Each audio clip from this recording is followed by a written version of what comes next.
Welcome to the Bare Marriage Podcast. I'm Sheila Ray Gregoire from baremarriage.com, where we like to talk about healthy, evidence-based biblical advice for your sex life and your marriage. Yes. And I am joined today by someone new in the studio. This is so exciting. Yes. I have Mary Lynn, who is a psychologist, and you're local. I am. I didn't realize how close we lived. I know. I literally drove here. This was awesome. Yeah. I was a little late because of that, because I thought, Belleville traffic and all that. So There is no traffic in Belleville, yeah.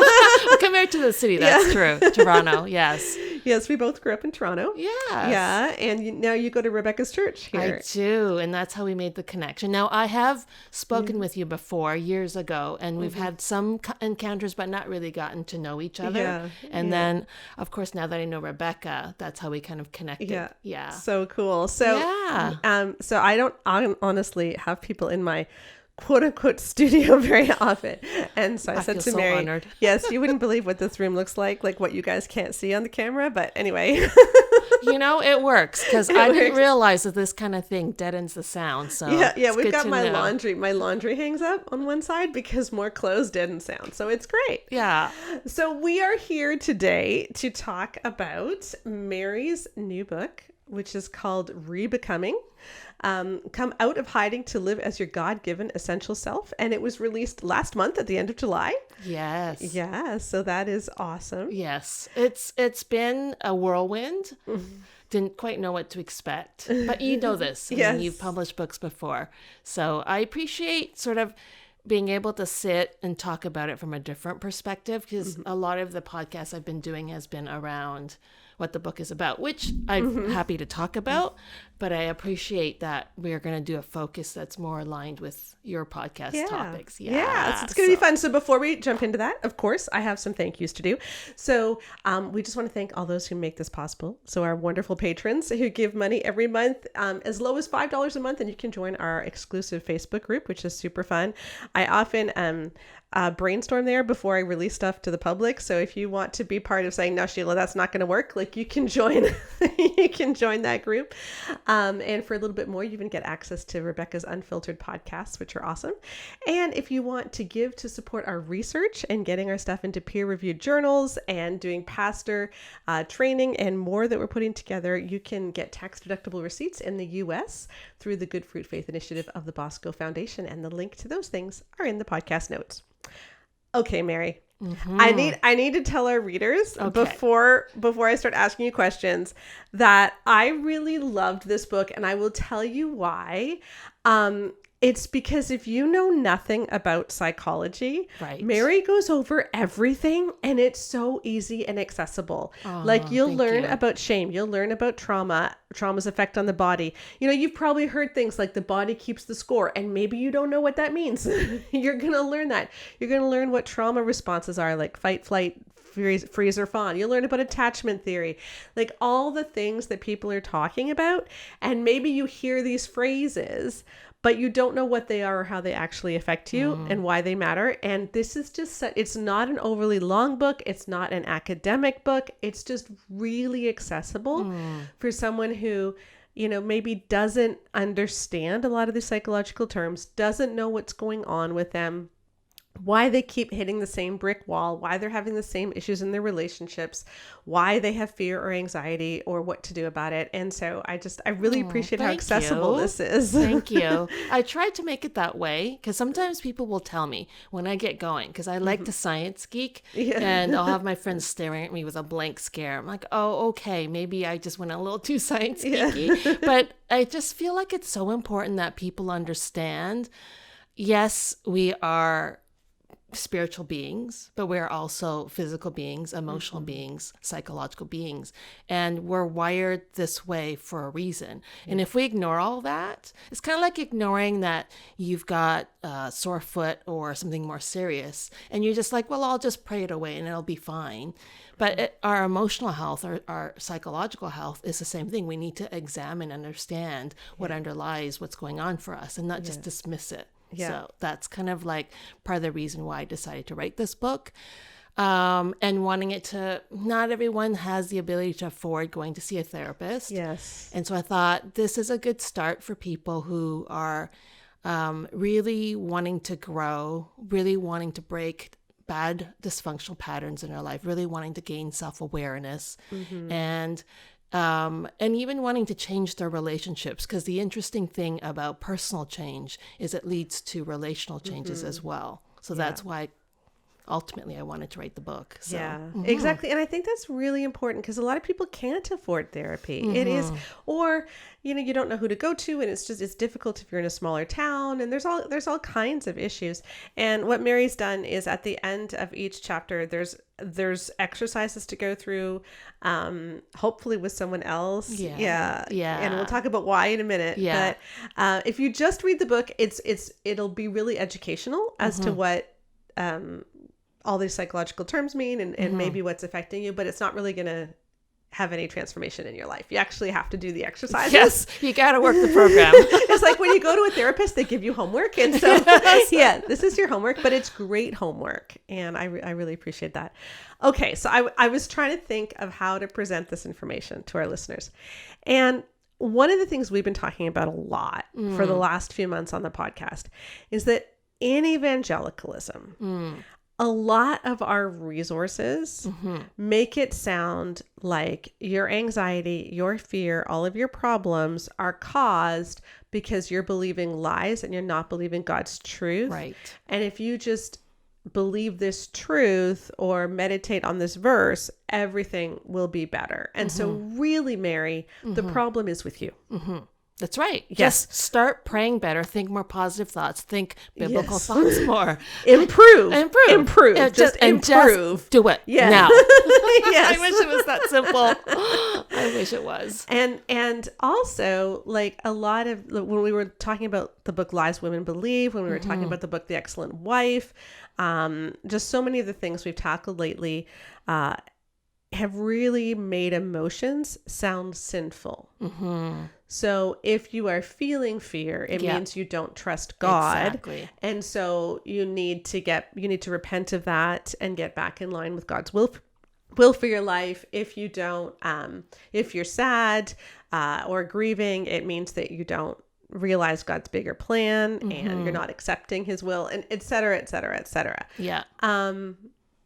What would you say to all that? Oh, gosh. How long do I have? First of all, I'll start off by saying that God created us in a way that is his purpose and his plan. And that science actually is biblical because it is rooted in how God has wired us. Yeah. And he's made us complex beings. We are made in his image. I mean, we can't even begin to fathom the complexity of God. So we get to get a little window of it as we look at human nature. And so he made us with, just from a science standpoint, if we look at the brain, it releases all sorts of neurochemicals that has a reaction in our body. And I'm just simplifying it right now. And it just cascades through our body and it causes certain responses that happen to us. And so if we ignore all of the science that goes on behind it, then we ignore the very keys that God actually gave us to be able to overcome some of the struggles that we have. So first of all, with emotions, I got to tell you, we are 100% feeling the feels all the time. Every experience goes to the emotional part of your brain first. I actually have that quote from your book on my thing, that 100% of the information we get goes through our emotional brain. That's right. We can't say, well, you should be more rational, or he's rational and she's emotional. No, like we're all emotional. We're all emotional. Well, let me give you an example of a good, it's kind of a silly example. But you know what? I've decided I need to buy a red Corvette because, first of all, it's a great investment. It keeps its value. Red is very safe because people can see it on the road. It's a collectible. At some point, I'll be able to resell it. And it sounds very rational. But actually, I just want a red Corvette. So it's an emotional decision that we've rationalized so that it sounds better. Yeah. And so that's a problem, is so much of our responses initially goes to the emotional part of our brain. And then we have a chance to respond to it. And sometimes, well, a lot of times, especially if we're experiencing strong emotions like fear or shame or anger, sort of like the big three of the emotions, it's so rapid, immediate, without thought, that it's releasing all sorts of hormones in our brain, in our bodies, actually, and our heartbeat races, and all sorts of things happen, and then we react or respond. And if we don't slow down to kind of go, oh, what are my emotions telling me?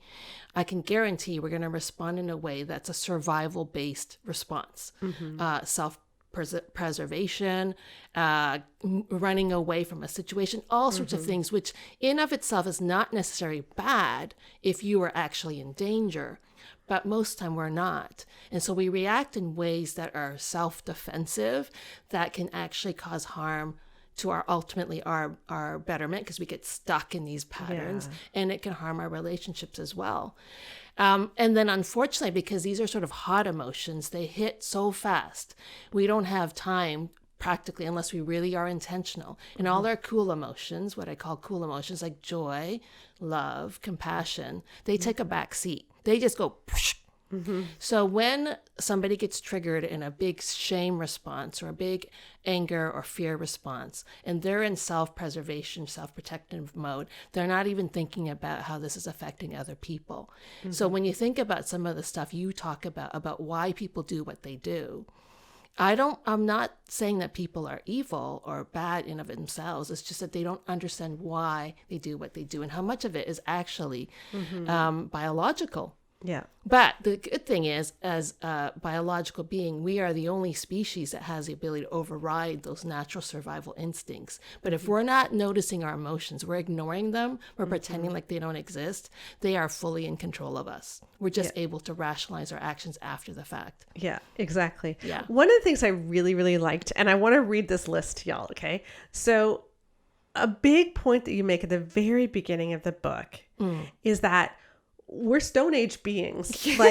Like we were created to survive. Yes. Like you said, our brain and our bodies are trying to keep us alive. That's right. Okay. And so we are wired to react to threats. Yes. In ways to protect ourselves. That's right. And so there's so much of what we experience emotionally is because of that hard wiring that I need to be protected. That's right. And I just want to read the things that you said. I got to find the page. Okay. All right. So I'm gonna read to you this list of things that you say that we do as part of our survival instinct. Okay. So number 1, we give much greater weight and attention to negative information. Right. Right? Because if it's bad, it might kill you. Exactly. Right? Exactly. Or make me lose my job or affect my relationships if we look at in today's world too, right?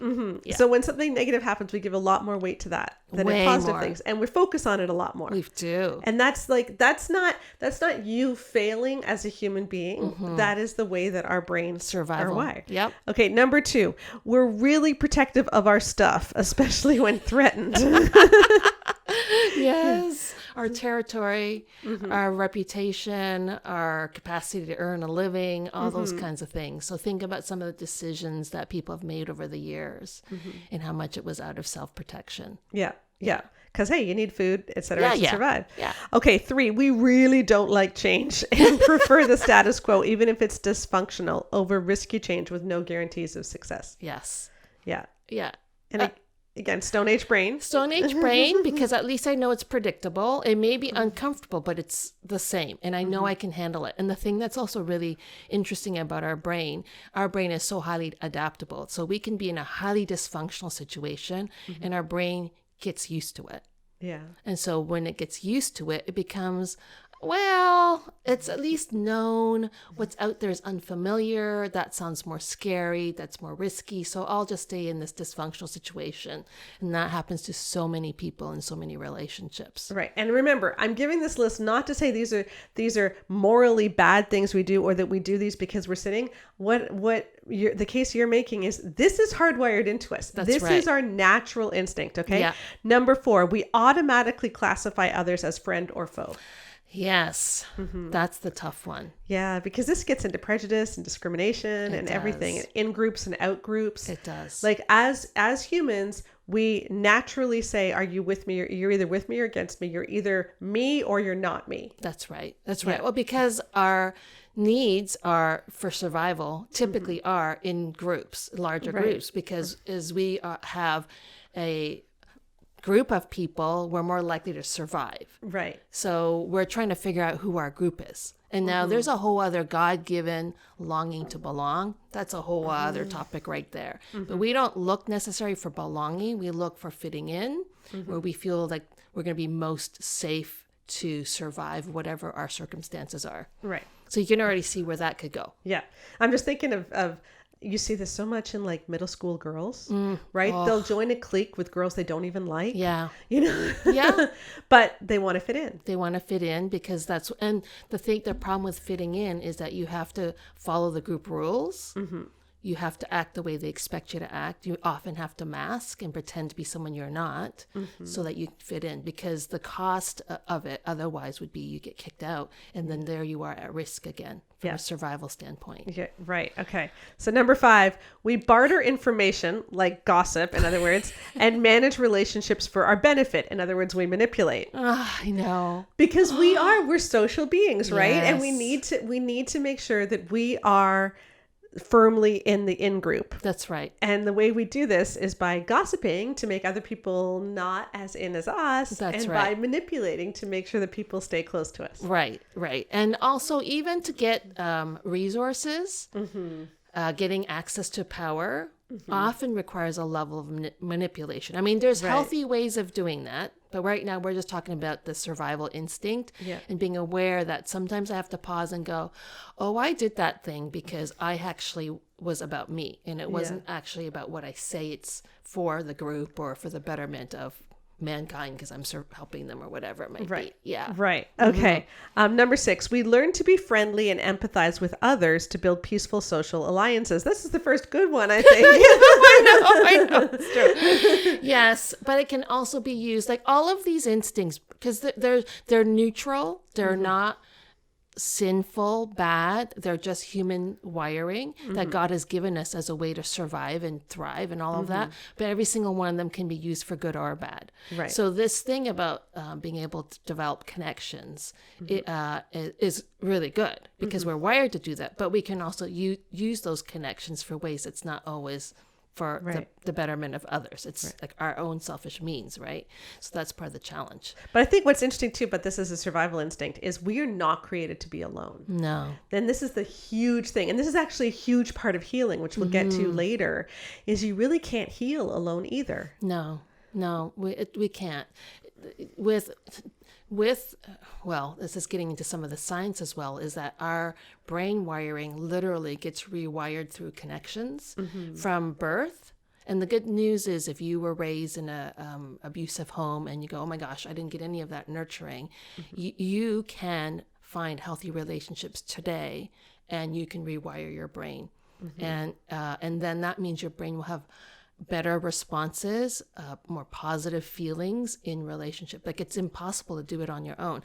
On your own, all you have as you've read many books or listened to podcasts, is you have a lot of insight. But insight leads to nothing if it's not applied to your life, and it takes risk to do that. Yeah, exactly. Okay, number 7, we gain status by beating our chests more loudly. Can you explain that?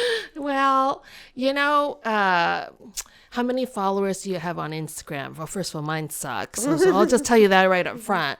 But like status, winning competition, and we have kind of like spiritualized it and made it a good thing.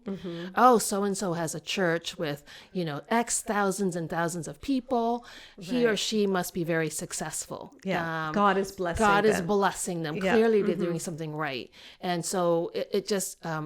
again, it's a status symbol versus actually what is God doing through us. And sometimes our best ministry is in very small ways.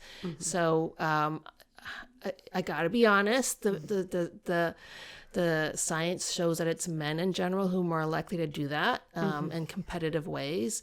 And this is, again, a huge generalization. Females are more likely to be collaborative, but it doesn't mean that it doesn't work the opposite way. But that's just some of those realities of what we do to survive and try to get ahead. Yeah.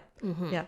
Okay. So this is what I really find interesting about your book. What I really want our listeners to understand is this is a whole different framework of seeing the reasons we do things that we do. Yeah. Because if we understand, okay, we are actually hardwired to do these things to survive, because God wants us to survive. And Yes. God made us social beings. Right. And so these things are hardwired. We need to pay more attention to negative stuff. You know, if there's a tornado warning, you need to pay more attention to that than whatever you're watching on TV or your talk with your mom, right? You need to pay more attention to negative stuff. Yes. You know, we need to pay attention to our social groups, et cetera, et cetera.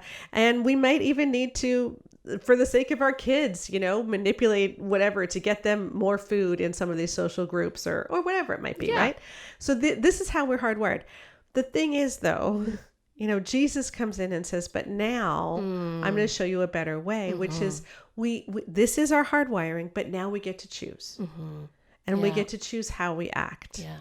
But until we recognize all the things that are affecting our choices today, Right. it's very difficult to make any of those choices. Right. Because until we understand why we're doing what we're doing, we don't really have a lot of choice. Yeah. It's really a big mess. It's self-awareness is so key. And, you know, I teach on self-awareness all the time. And when I ask people, you know, how many of you think you have pretty good self-awareness? Most people raise their hand. And, you know, no disrespect to them because they really believe they have self-awareness. And I think we have self-awareness insofar as we maybe know our opinions, values, etc.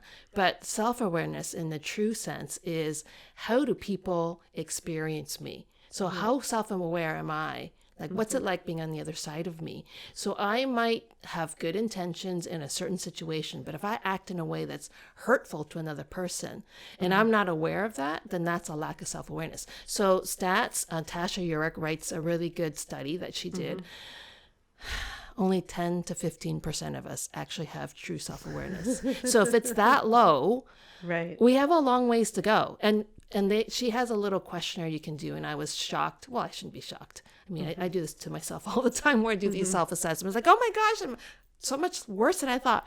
And you realize that even somebody in my field who studies this for a living, and I can see it so readily in other people, but it's hard to see it in myself. Yeah. We have blind spots. Yeah. And we also have this thing I call the shadow self. The shadow self is kind of looks like us, but a little bit of a... because on the outside, the behaviors all look the same, our actions, our words, but the difference is underlying it is our motivations for self-preservation, our reactions when we feel insecure or afraid or angry, or we're triggered with trauma responses. That shadow self can come out and protect us, but to a fault, because then it prevents us from seeing our blind spots and why we do what we do. And I think a lot of the damage that people do to each other, I don't think is intentional. I really think it's because of self-protective shadow self coming in, and they've got a certain narrative in their head based on their own trauma history, their own anxieties, their own insecurities, and they act out of that. And not also being aware of the impact that it has and how much it hurts other people or even harms them based on those actions that they've taken. Yeah, because often we don't even realize we have choices. Like, you know, let's say that you're having a conversation with your spouse and your spouse says something and you just blow up at them. Yeah. And you see, well, yeah, I blew up at them because look at what they said. Yeah. Right? You can always rationalize it. Yeah. Like, look at what they said. Look at and yet we don't realize, no, my blowing up at them, I did that because of all of these, you know, they triggered me here because maybe I have anxious attachment, you know, maybe I have some stress, maybe whatever it might be, they triggered something and I reacted out of that. Exactly. And until we have self-awareness, we aren't going to be able in the same way to choose to do the right thing and to choose to be healthy. Now, that doesn't mean you're not responsible. Okay. I'm not trying to say like, it's not your fault if you blow up at your spouse, if you don't have self-awareness. Like, no, we all have culpability for how we act. Yes. Okay. Yeah. But it's so much harder to stop those things that happen like this. That's right. If we don't understand why, and then we don't do the work. That's right. To transform. Yeah. And the good news is that we're all, it's not like we have to work on every single possible thing because we all have certain temperaments and histories. And so there's a typical, for me, 4 to 6 blind spots. I'm sure there's more, and I'll eventually discover them. But right now, those are the ones I'm working on. And every single time I have a really strong reaction, or I overreact, or even underreact. Some of the ways I cope is I withdraw. And what am I feeling? What's going on for me? So I'll give you an example. My husband and I, it was on Mother's Day, and he said, "Oh, can we stop and pick up some downriggers for his fish? He's big into fishing." And I'm like, "Sure. I'm really hungry. I have to go to the washroom. So can you make it quick?" Well, he gets involved in this long conversation with the guy because common interest, and I'm just stewing and stewing and stewing in the car. So by the time he comes in, I'm about like blowing my lid. I'm like, whoa, whoa, whoa, whoa, whoa, whoa. And he's like, I'm gonna get you home. Are you hungry? Do you want to stop somewhere? And then afterwards, I asked him, I said, "Did you know why I was so upset?" And he goes, "Well, because you were hungry." And it was true, but I examined what was going on inside myself, and I realized I was getting triggered with feeling that I wasn't important to him, that it was not a priority with him, which when I communicated to him at that level, that was a very different response than just getting me some food and making sure I get to a washroom. So it's those kinds of awareness. Unfortunately, I still do the blow up things, but yeah. So the key thing about true transformation is that it takes a lot of time and a lot of practice. So when I talk to leaders and I do assessments for them and I give them feedback, they're almost always going, yeah, I know that already. So it's not a lack of knowledge. We are not a culture that lacks knowledge. Pick up self-help books. They're all over the place. It's our application. It's using wisdom in how we actually change our response and how we do it repeatedly. Like if I don't do it repeatedly, I might not, I could stop myself from gossiping today, but then the next day I'm doing it again. So it's not really changed behavior. It's just, oh yeah, I shouldn't do that kind of a response. And so it's not to discourage people, in fact, to encourage, because it takes a lot of grace, self-awareness, self-compassion to do the hard work of changing and transforming to be more like Jesus. I mean, that's what we're called to do. I wish it was just a matter, Jesus, come into my heart, and I'm just automatically transformed to be like him. We already know that's not true. So it does take work, and understanding the way God has wired us is a significant part of being able to do that work. Yeah, I love that. And that's what your book, you divide it into 3 things, right? Like insight, wisdom, and transformation. So insight, understanding all the different things that contribute to why we react the way we do, attachment issues, like stress, fear, all of that, shame. Wisdom is what we're going to do about it. And then transformation is how you actually make those changes. And I really appreciate that. So, okay. I thought that maybe I could ask you something that really bugs me about myself. Okay. Sure. So I have this I think it's an abnormal, maybe other people have it, but abnormal fear of my email. Okay.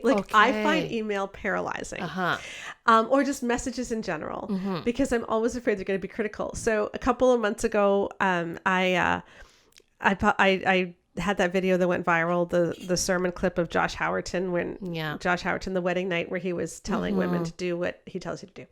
And I got a direct message from an extremely well-known pastor on Twitter, on X, whatever it's called now, and I could see that it was him. I could see I had something from him.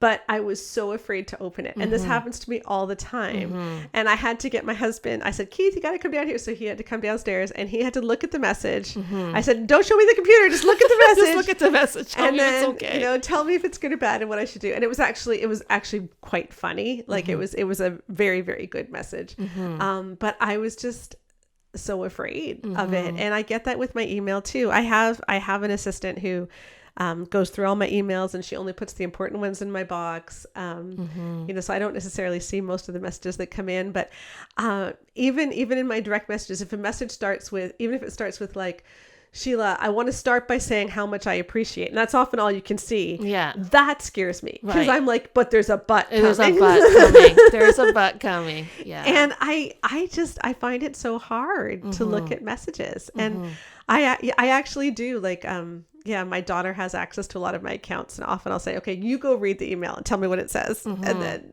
it's like, that's not healthy. Well, I feel like just to give yourself some grace. I mean, you've had a batch of not really nice emails. I feel like there's almost like a trauma response that's happening because email equals something that's going to be hurtful. And, you've entered into a world of bringing forward truth, which is so important. I mean, I so admire you for doing this, but it comes with a cost, because when you speak truth, you stir the pot of people who don't believe the same thing, or they feel challenged by you, which on their end, by the way, if they're insecure enough to attack you, it's their insecurities, their need to be right, that is causing you, that's causing them to attack you. But so there's, I think, some trauma response in there for you. But on the other hand, what I would ask you is, how familiar is this feeling, and how long has it been going on for? A long time. Yeah. Yeah. So then it makes me wonder, in earlier years, through experiences at home or at school, whether there was criticism that wasn't always handled well. And so your sense of worth, I mean, unfortunately, the generation of parenting and church that we went to was a lot of if then. If you're a good girl, then I will love you. If you study hard, then you will be given the top prize. There's a lot of if then. And so we start to fall into this place of, I have to be a certain way to gain love. And you are wired, as am I, to be loved, to feel a sense of belonging and acceptance. Yeah. And when you have had experiences that tell you that you can only get that if you act a certain way, then it becomes a very vulnerable place for you. And so that criticism makes you go, I'm not loved. It's kind of a big leap to make. But, and maybe I'm putting myself in your shoes a bit, but when I get criticized, that's the first thing. Deep down, I feel unaccepted, unloved, unvalued. And so when you kind of go into the deeper places, it could point out that there's some healing that has to happen. Yeah, I think I also feel like I'm always afraid I'm wrong. I think that's a big thing too. I think I probably put too much emphasis on this, but I think like I'm only valuable if I'm right. Right. And so if I'm wrong, then often I can't sleep. Like if I said a sentence wrong in something, I won't be able to sleep. Yeah. So I mean, I would be curious for you to kind of sit with that feeling of how you feel the next time one of these emails come in, and you feel like there's something maybe even wrong with me because I'm wrong, and just and I would do it prayerfully, just to invite Jesus into it, and just let yourself go to maybe the first time you ever felt that emotion. Okay. And chances are there's some root unresolved pain in there, and some conclusions that you would have made. We, as little kids, we have experiences that happen, and we make all sorts of conclusions about it, and it may or may not be accurate. And if we don't share that with trusting adults, they don't have a chance to repair or change that conclusion we make. And that goes forward. So for me, my conclusion was, I'm on my own. I have to figure things on my own because of my family history. And I regularly run into those feelings. And so that's kind of like, if it's a constant feeling and it causes you to stay up at night, it's telling me it goes more soul deep than just the fact that you're getting a lot of negative. Yeah. And it's so fascinating because here you're called to speak truth. And yet this is the thing that is also keeping you up at night. Yeah. Because I don't want to be like that. And it's so weird because I'll have one negative email. I guess this is what you're saying, how we pay more attention to the negative information, right? I'll have one negative one that'll throw me off, but then I'll have had like 15 that same day that are amazing. And you pay attention to the one negative. Yeah. Yeah. And if you look at the numbers of people who support you, I know it far outweighs those who are the haters, outweighs. But you're going to pay more attention to the haters because from a survival standpoint, obviously they are more risky. But like ultimately our need to belong, our need to feel loved, our need to be accepted, our need to be valued, to have a sense of a voice, those are all God-given needs. And when they're threatened, we're going to have a particular response to it. So the key thing is, if you're going to continue doing work where you're bringing forth truth, these emails are not going to go away. I wish they would. So like, what strategies can you do to be self-aware of those feelings, be able to soothe yourself, give yourself compassion for it, and then say, it does not reflect on me. It's actually comes out of, I was talking to my brother-in-law yesterday. I go, that's little boy insecurity. He was talking about a situation with his boss. That's little boy insecurity. So you're getting a lot of like bullies, little boys, people who are insecure and afraid of losing their sense of power and voice. And they're the ones attacking you. Yeah. And being able to think through that. But again, it could be that you have to do some sort of more earlier types of healing, because it could be the thing that's causing you. It's like your soul saying to you, knock, knock, knock. Sheila, there's something to be dealt with. Yeah. And you're getting this theme that's happening.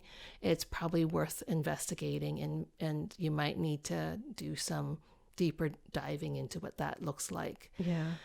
But I think the main thing is a lot of compassion, because I think you go into that, I shouldn't feel this way. I should be tougher.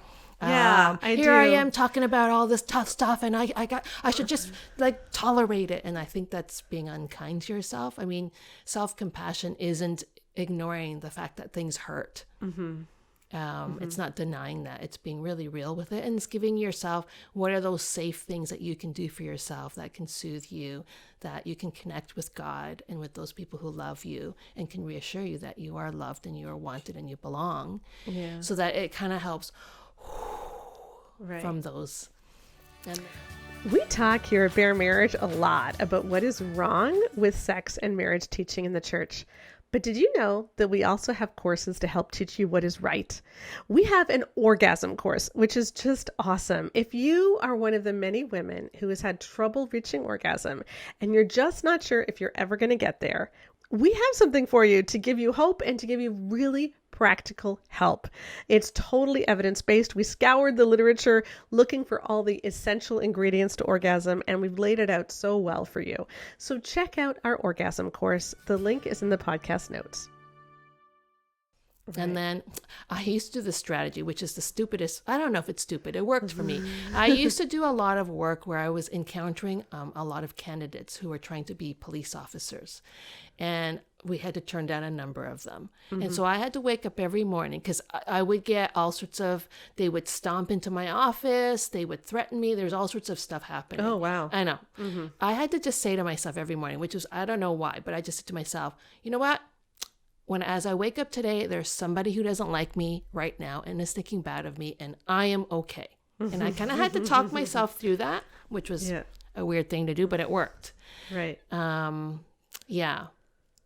But I think your strategies of asking other people to look at your emails, why not? Why not have it It just filtered? seems like I'm so immature or No, something. no, I don't think so. I think that that's you being hard on yourself, and you're not giving yourself enough compassion. Like, we all have our vulnerabilities, and in this area, this is yours, one of them. And so to have people who love you protect you in this area, and it doesn't mean that you won't ultimately grow in this and maybe have more resilience towards it, because I hope you don't stop doing what you're doing, because it's so important work that you're doing. And this is how, the enemy likes to take you down. Right. By pushing in these areas of vulnerability, right? Right. So I don't think you're being immature. I think you're being wise, having good boundaries, to have other people check for you. You don't need to read them all. Yeah. There's really no value in it. And then let somebody who's objective, won't take it personally, discern whether it's something worth replying to. Yeah. Awesome. Okay. Well, I will do that. I will. Yes. You were saying that what a lot of people maybe don't understand, and to pivot a little bit to what I think a lot of our listeners are at, is like, how do we make such bad decisions?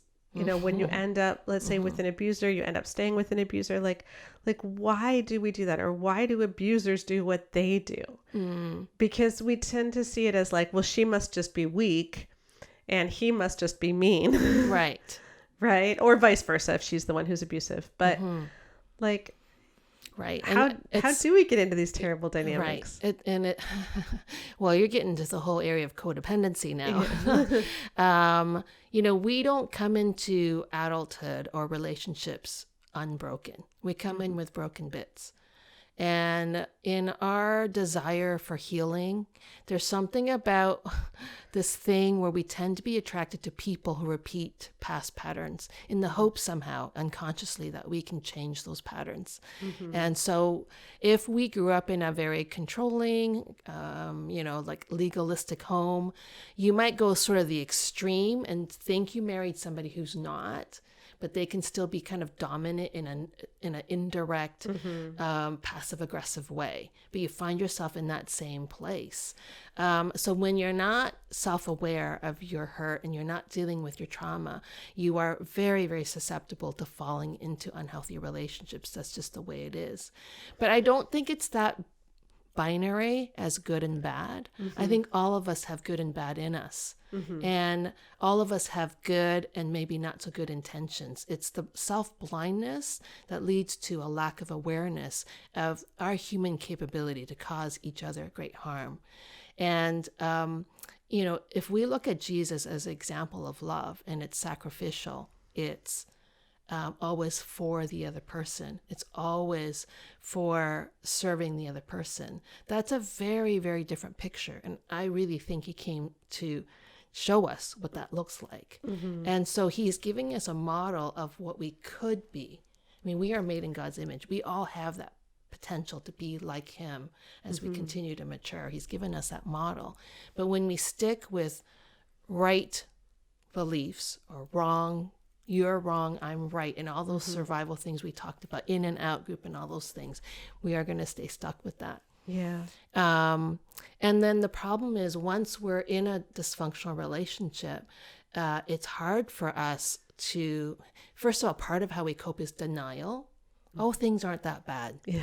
And he always says yes, or he always makes up for it, or he really doesn't mean it, or it was my fault. I was the one who didn't clean up the house fast enough, or I denied him sex, and, really I shouldn't do that. And so there's a rationalizing that we do, but ultimately, for a lot of people who stay in dysfunctional situations, it's fear. It's, I better stay here because it's familiar. I also don't want to lose belonging, or it's not even belonging, it's fitting in. So my greater community says that this is what I must endure. And I do not want to lose my place in my community. So I'll do everything I can to fit in, even if it hurts me.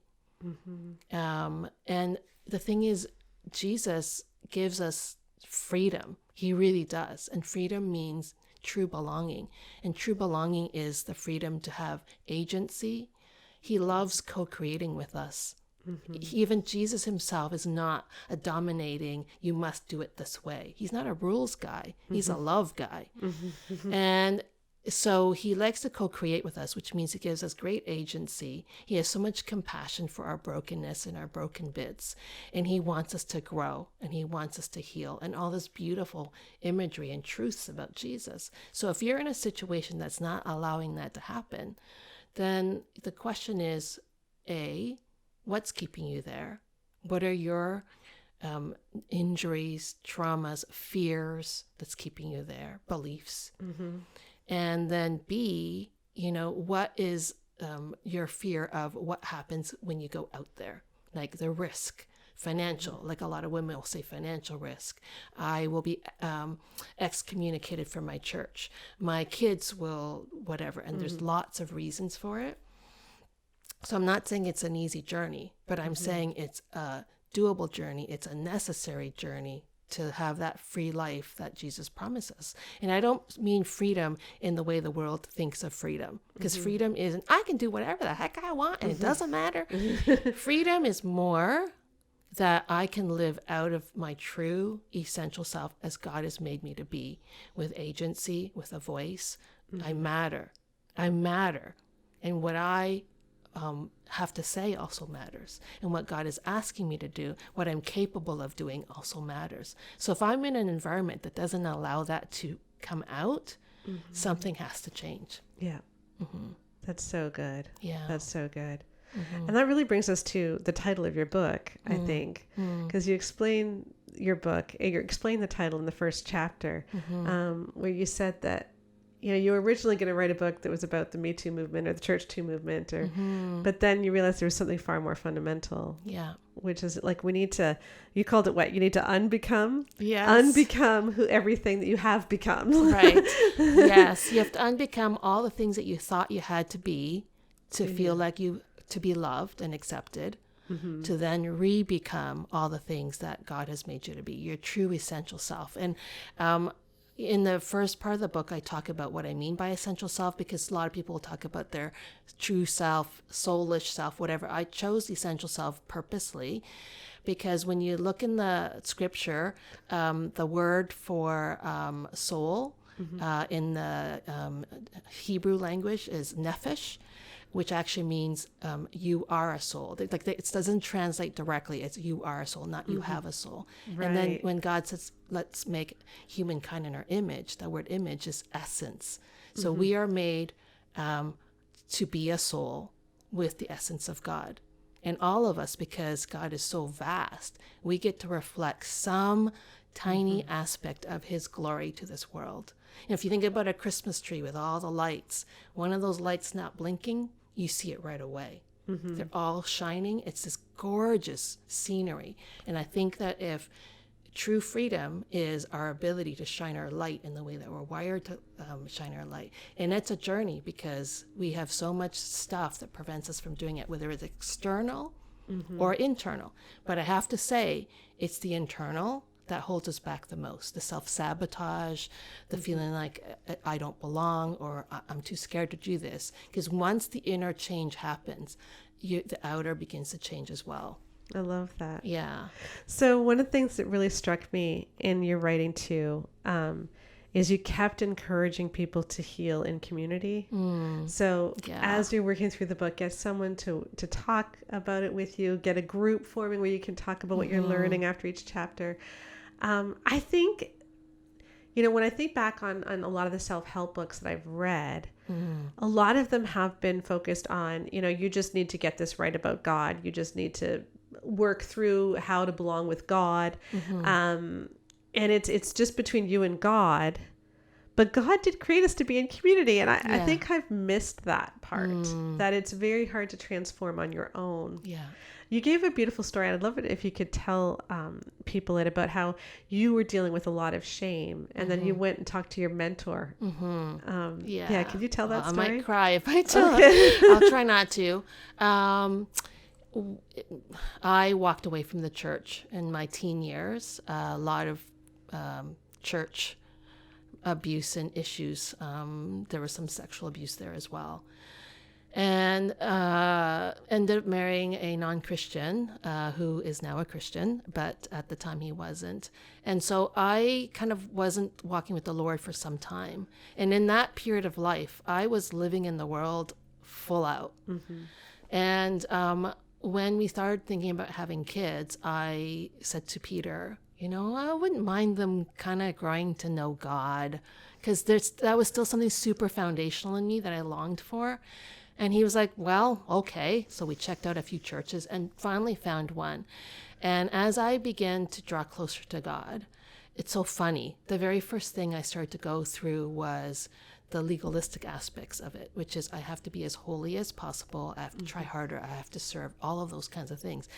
Because I had this secret shame of all the junk, of all the things I had done, that I felt like I had to somehow make up for it, make it right.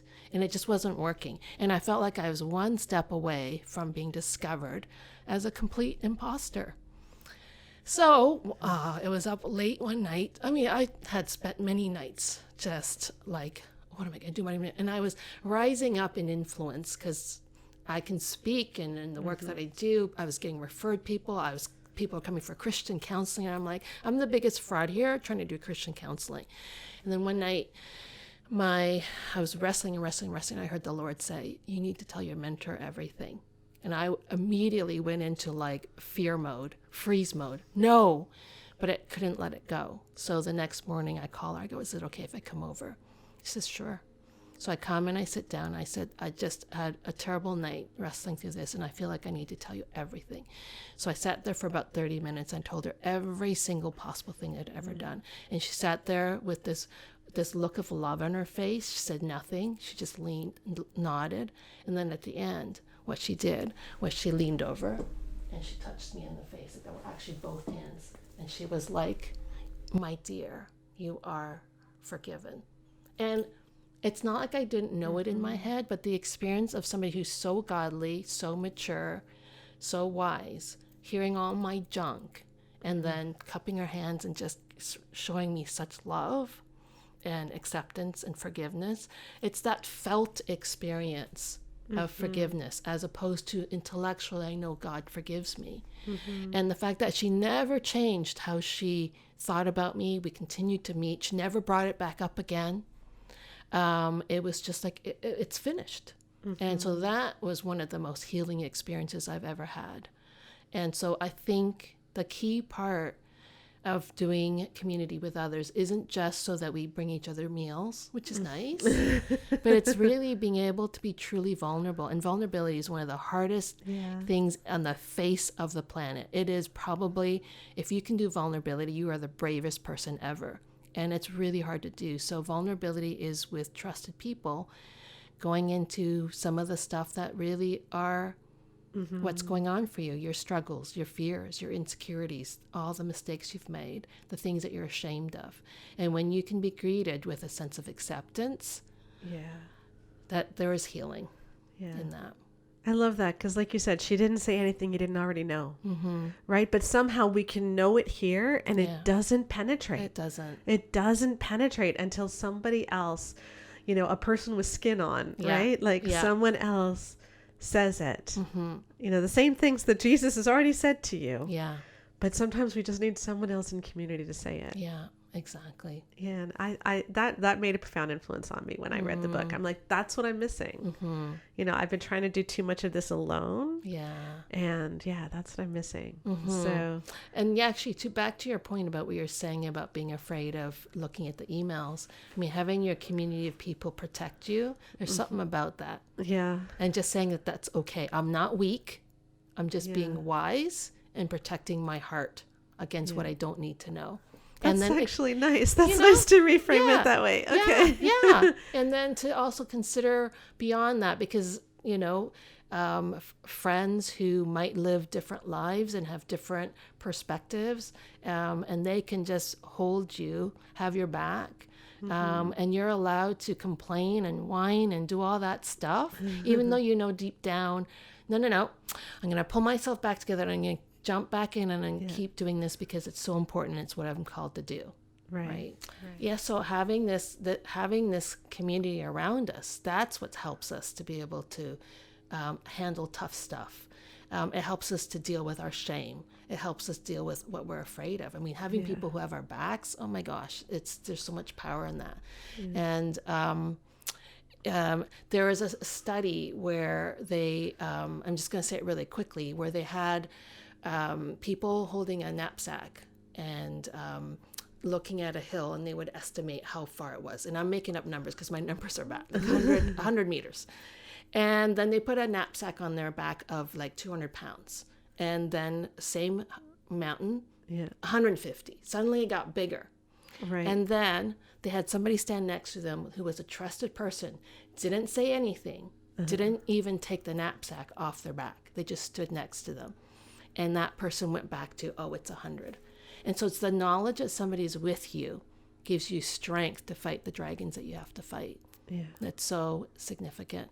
I love that. And that's also how God hardwired us. Exactly. Is for community. And God exists in relationship. He meant for us to exist in relationship. And absolutely. That's beautiful. Well, I was just going to say, like, all the things that we need as humans are also all the ways that we can get those needs met in not so healthy ways that can lead to blind spots and shadow self types of things. So it's that awareness that those are legitimate needs, but I need to go and get them met in a good way, not in an unhealthy way. I just feel like saying, oh, Mary, can we be friends? This is only our second time, third time meeting, I guess. We spoke together once years and years ago. Yes. And then we met at the party that we had locally. Yeah. But never really spoken like, I know. What it was. This is great. I love what you're doing, and I love that you're being brave and that it's costing you. I know it's costing you. And I just have so much admiration for that. So great to meet another transplanted Torontonian I know, in our little small town. I know, exactly. No, I appreciate you having me here, and that you actually read the book, which was great, awesome, because it's not easy reading.